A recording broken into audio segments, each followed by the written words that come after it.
Hi friends, இன்றைக்கி ஒரு பானகம் தான் பார்க்க போகிறோம். 2 வெல்லத்தை எடுத்து நல்லா மிக்சியில் போட்டு பொடி பண்ணிவிட்டு தண்ணி ஊற்றி நல்லா கட்டி இல்லாமல் நல்லா கரைச்சிக்கோங்க.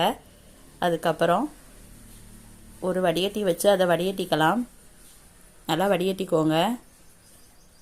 அதுக்கப்புறம் 3 கிளாஸ் தண்ணி சேர்த்துக்கோங்க. தண்ணி சேர்த்துட்டு ஒரு சின்ன துண்டு சுக்கு, 5 ஏலக்காய் மிக்சியில் பொடி பண்ணி அதையும் சேர்த்துக்கோங்க. இது எல்லாத்தையும் நல்லா கலந்து விட்டுக்கோங்க. இப்போ ஐஸ் பீஸ் சேர்த்துக்கலாம். ஐஸ் பீஸ் சேர்த்துக்கோங்க. அவ்வளோதான், ரெடி ஆயிடுச்சு நம்ம பானகம். இதை அப்படியே ஒரு கிளாஸில் மாற்றிக்கலாம்.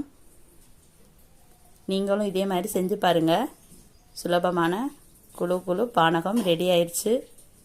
லைக் பண்ணுங்கள், ஷேர் பண்ணுங்கள், மறக்காமல் நம்ம சேனலை சப்ஸ்கிரைப் பண்ணிக்கோங்க. பாய்.